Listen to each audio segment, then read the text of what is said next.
عليكم، اهلا وسهلا. كي دايرين؟ لاباس عليكم؟ كنتمنى تكونوا بخير وعلى خير وانتم كتشوفوا هذا الفيديو. نهار جديد وفيديو جديد. الفيديو ديال اليوم ان شاء الله غادي نشارك معكم فيه بزاف ديال الحاجات اللي ان شاء الله غادي تستافدوا منهم. وبديت معكم لا فيديو هكذا من الفطور. وجدت الفطور اليوم ما خدامش عماد، ايوا صافي قلت نوجد هكذا شي فطور اللي يكون زوين ومتنوع، نستغل الفرصه ونوجدو. اختكم اليوم راه صباح الحداقه والنشاط هكذا مره ندلعوا راسنا، ما فيها باس. الواحد مره يبرع راسو. غير الامانه انا ماشي دائما تنفطر بهذا الفطور، كل نهار ارزقو وكل نهار وباش كنفطروا. المهم دابا غادي نمشيو نفطروا ونتلاقى معكم من بعد. اجيو مرحبا بكم، تشربوا معايا كويس ديال اتاي. راكم عارفين الفطور المغربي ضروري تيكون فيه اتاي شحر على حقه وطريقه وبالنعناع. اللهم اديمها نعمه واحفظها من الزوال. المهم نفطروا ونتلاقاو من بعد ان شاء الله. بصحه والراحه فطوركم.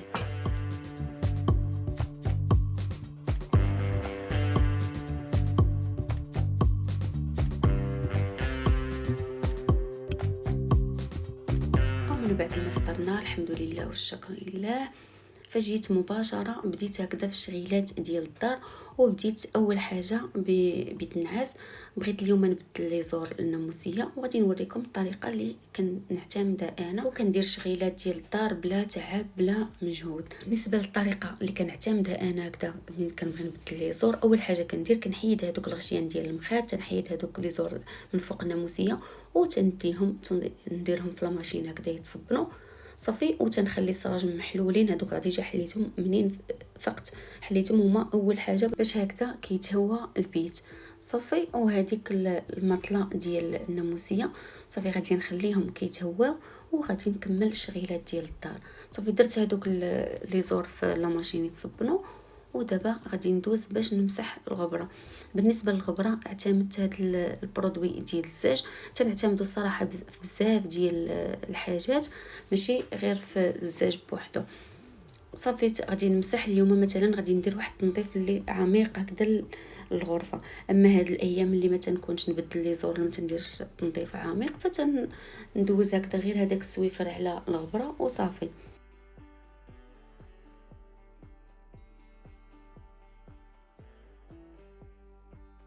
هذه الاجنده ديالي اللي ما كتفارقنيش، دائما كنكتب فيها الحاجات اللي انا بغيت نديرهم هكذا لا غد ليه، ولا مثلا عندي شي موعد ولا شي حاجه ضروري تنكتب فيها كل شيء هكذا باش ما ننسى حتى شي حاجه. وسبحان الله منين كتكتبي الحاجه اللي انت باغا ديريها كاع ما كتنسى عليك، بالعكس الا ما كتبتيهاش وقلتي راه غادي نتفكرها كاع ما كتفكريها كاع. وهذه من الحاجات اللي مهم ننصحكم بها، ننصح بها كل سيده، انها ضروري تكون عندها هكذا واحد الاجنده اللي تكون كتكتب فيها كاع اي حاجه، اي ملاحظه مهمه هي باغا ديرها ولا شي حاجه تكتبها فيها. او من بعد ما حي مسحت هكذا الغبره ونظفت حتى السرجم حتى هو مسحته، دوزت لاسبيراتور ودوزت هكذا الجفاف صافي. هذوك ما صورتهمش معاكم. وبديت هكذا تنقاد الناموسيه.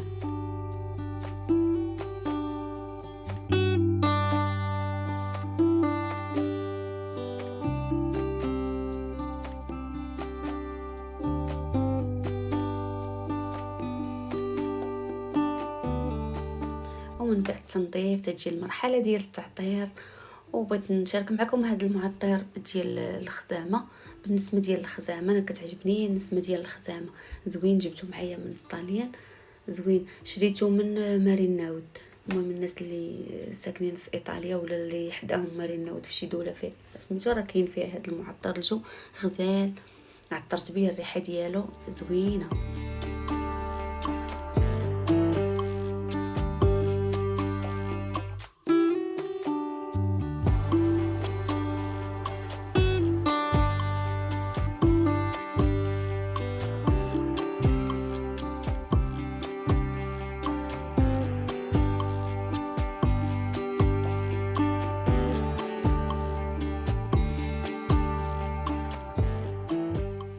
التنظيف والترتيب راه شي حاجه اللي مهمه وكتنفع في الحياه، ماشي زعما غير هكذا شي حاجه اللي كتزيدي على راسك بها في الشقه ولا شي حاجه.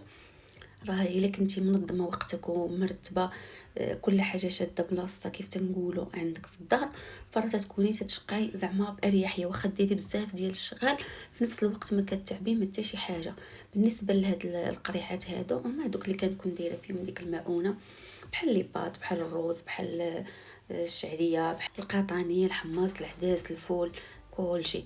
المهم كانوا شحال هادي بداو هكذا كيخواو، واللي خوات صافي ما كنبقاش نعمرها، صافي غير تتخوى كنخليها صافي. واليوم بغيت نمسحهم هكذا بما انني فقت بكري وعندي الوقت زعما الكافي انني زعما نقضي فيه بزاف ديال الشغل.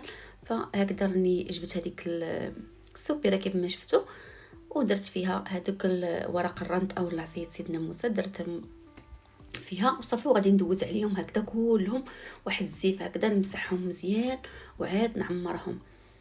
اليوم ما حتى زعما نغسلهم ولا شي حاجه، تنغسلهم مره في شحال تنغسلهم، ولكن اليوم هكذا باقي نقيين وداك صافي غادي غير ندوز عليهم هكذا واحد المسيحه خفيفه هكذا نقيهم بها صافي. من بعد ما مسحتهم بديت هكذا كنعمر فيهم. بالنسبه لهذيك القرعه الكبيره كتهز ليا 2 كيلو. هذيك الباكيه ديال الروز هذاك ديال الشلاضه فيها 2 كيلو، فكتهزها هذيك القرعه اللي كبيره. وباش هكذا كنحتفظ على هذوك القطاني وهذوك لي بات والروز وهذيك المؤونه، فتندير فيها هكذا حجره ديال الملح الحيه، وكندير فيها هذاك ورق الرند او العصيد سيدنا موسى. وتقدروا ديروا حتى هذاك البابي الومنيوم حتى هو هكذا ديروه حتى هو تيحتفظ لكم، ما كيتكونوا عندكم لا هذوك الحشرات صغيورين لا حتى شي حاجه. بالنسبه لهذيك الملحه الحيه اللي غادي تسولني عليها زعما واش كتباع هنا في اوروبا، انا الصراحه ما عمرني ما جيت فيها زعما ولا شي حاجه. قلبت عليها في طاليان، في المانيا، في بلايص وحدين اخرين فين ما كنمشي كنقلب عليها، ولكن عمرني ما لقيتها. اللي عارفاها كتباع هنايا تقول لي فين كتباع. انا جبتهم معايا من المغرب، جبت معايا هكذا شي شويه ديال الملحه، واخا شويه ثقيله ولكن جبت واحد شويه هكذا غير باش نستعملو على حساب هاد المواد الاوليه هذه. المهم هاد الحاجات هادو راه كتحتفظ عليهم، ما تيتكون فيهم الحشرات كما قلت لكم لا حتى شي حاجه. كنت جبتهم منين مشيت للمغرب، مشيت للسوق انا وعماد وعتزتي صافي وخديتها وجبت معايا شويه.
ومن بعد ما عمرتهم مسحت هذاك البلاكار اللي بغيت نديرهم فيه صافي، مسحته مزيان وبديت هكذا كنحط فيه هذوك القريعات ديال هذوك المواد.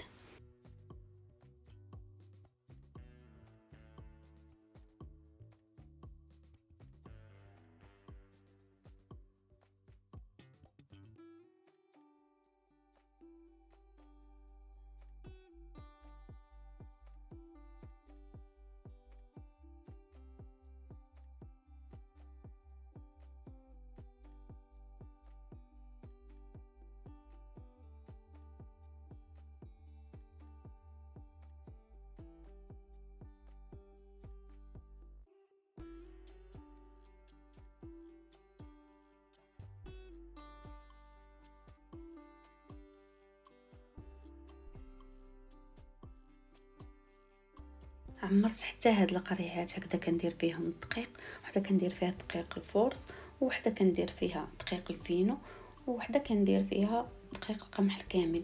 بالحق هادو هما اللي كانوا خواو ليا. صافي كملت هادوك ودزت باش نعمر هكذا الزيت. بالنسبه لهاد القريعات الصغار فتندير فيهم وحده تندير فيها زيت نباتي، وحده تندير فيها زيت الزيتون. هادو تنستعملهم هكذا للطياب.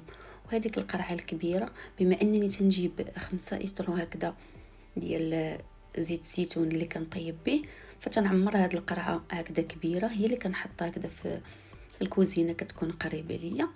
وبالنسبه لهداك البيدو اللي تيكون كبير هكذا ديال 5 لتر فتنحطو هكذا في بيت الخزين بلا ما يبقى مضيقني في الكوزينه. عندي واحد البلاكار دايره هكذا في واحد البيت صافي، وتندير فيه هذوك بحال المهم هو اللي مستعملاه ديال ستوك بيت الخزين.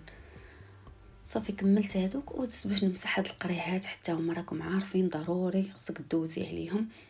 المهم هاد النهار راني فقت بكري كما قلت لكم، ضروري ملي كتفيقي بكري راه كتقضي الشغال بزاف وما كتحسيش بالوقت. ما كتجي فين توصل 12 كتكوني انتي ساليتي شغيلات كلهم ديال الدار. صافي بالنسبه لهاد القريعات وحده ديال السنيده وحده ديال القهوه وحده ديال اتاي كانت خاويه، غير هذيك ديال السنيده هي اللي عمرت صافي. وبغيت نغير هكذا الديكور حتى في الكوزينه. راكم عارفين ملي كتغير الديكور مره تترتاح النفسيه وسبحان الله تبدلي غير نفس الحاجه وكتبدليها غير من بلاصه لبلاصه كتحسي بالراحه وكتحسي بالتغيير. هكذا تيبان لك الفرق ديالو. دابا دزت باش نقاد هاد القريعه ديال التوابل حتى هما نمسح هذيك البلاصه. كنت طيبت لي باط وهذيك المطيشه بقات كطير، درت هذيك الصوص ديال المطيشه وطارت ليا كلها في سميتو في الليل. ايوا صافي قلت اليوم نمسح كلشي مزيان. صافي حيدت كلشي كما واضح ليكم، هذوك القريعات ديال التوابل وهذيك القرعه ديال الملحه والقريعات ديال الزيت حتى هما كانوا نيتخواو عمرتهم كما شفتوا معايا. صافي ودابا غادي نمسح كلشي مزيان ونرجع كل حاجه ملاصتها. ودائما غير بالعقل وبشويه وتكوني هكذا مرتبه امورك وضابطه شغلك، راه كتقضي كما قلت لكم بزاف ديال الاشغال في واحد الوقت اللي وجيز زعما وكتقضيه باريحيه وكتكوني مرتاحه ولا كنتي منظمه كل حاجه ديرها في بلاصتها، راه ما كتاخذش ليك الوقت بزاف.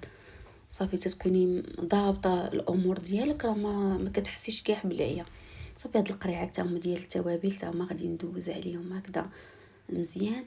صافي شي مرات راه كنغسلهم، ما كنتش نغسلهم مره في شهرين ولا 3 شهور ولا على حساب، وهكذا مره راه تندوز عليهم تقريبا مره في السيمانه ولا هكذا لبانوا ليا توسخوا تندوز عليهم. واخا نكون مثلا دوزت عليهم غير اليوم وتكون طارت فيهم شي حاجه ولا راه كندوز عليهم ديك الساعه نيت ولا لغد لي صافي نمسحهم باش هكذا تيبقاو ليا دائما نقيين وما تنحسش بداك التعب اللي غادي نوض انا نهبط الدار كلها نبدا كنخمل فيها كلها مره واحده.